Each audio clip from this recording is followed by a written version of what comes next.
The critical question here is not what you want, but what we can do.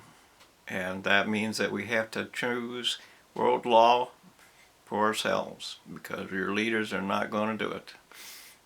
They want power, and they won't do it. And what that means is that we have to focus on the leaders, not the nations. That we're not going to create war with nations. We're going to create war with leaders, not by doing anything more than taking them to court if they break our laws. That's what world law is. The leaders have to obey our laws for them. And we have to enforce that with international policing.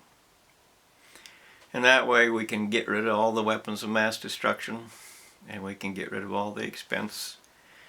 But the end result of that is that there's a lot of business and a lot of people with a lot of power that don't want that, because it's their money. You wouldn't want that either.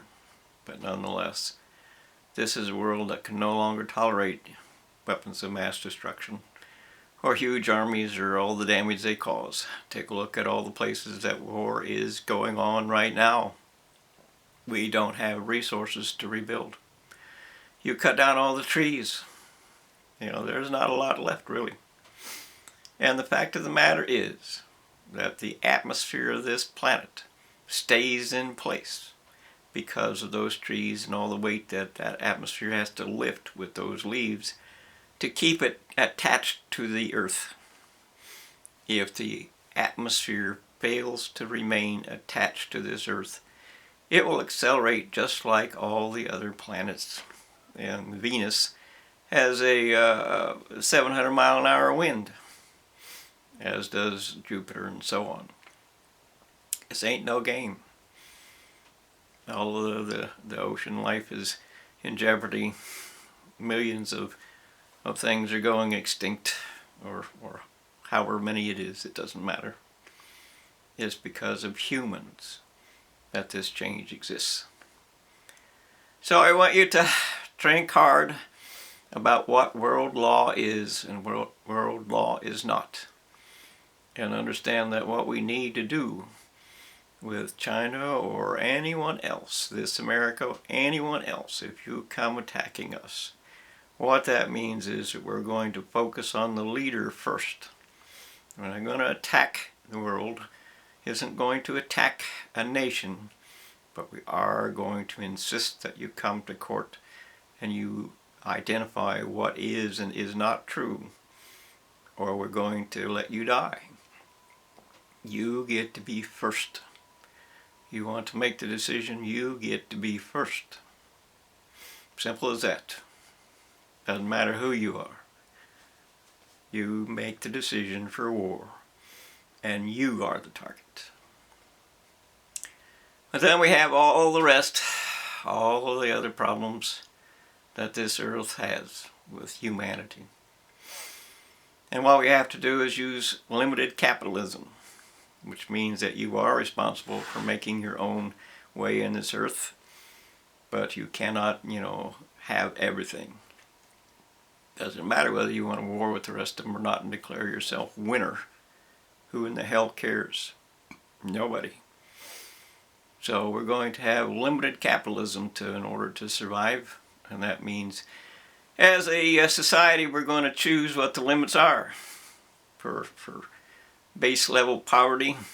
What is the minimum you get to charge or collect for income? What is the maximum you get to charge or collect for income in a year? And whether you make a maximum in a second or whether it takes you all year, it don't matter. Once you hit the maximum, you're done. And that would go with property as well. But understand this, that you can't go less than 3 times as much, because there are people who deserve 3 times more than other people do. Simple fact is. And unfortunately, we have no place else to expand to. And those people who come here to this USA and say, give more, give more, give more, give more, give more. You owe us, give more, give more, give more. Well, the fact is you are the insurgent, and you are creating a different world for us too. And I know you have to have some place to live, and you have to have this and that, but you can't just steal ours. And that means we all have to adjust, whether we like it or not. And that functionally means that in the end we're going to look at each other and say that this group has to obey the world population control, and if that group does not, then they're going to have to be punished for that, whoever group you are. And there are any number of things that go with that. But the reality of it is that we are so many people that we must change, and we must let the world decide for us, not for us. The universities have been in charge for the last 50 years, and their entire method of operation is lie, cheat, steal, and lie. And lie some more, and then lie some more after that. That's their method. Or we wouldn't be in all this debt, and we wouldn't have all these numbers, and we wouldn't have a world filled with weapons of mass destruction, and we wouldn't have quadrillion tons of pollution everywhere, or trillions of pounds of poisons everywhere, or none of it. We have to do better. We literally have to do what we have to do and let truth decide what can and cannot be done. And that's just the facts, whether you like it or not.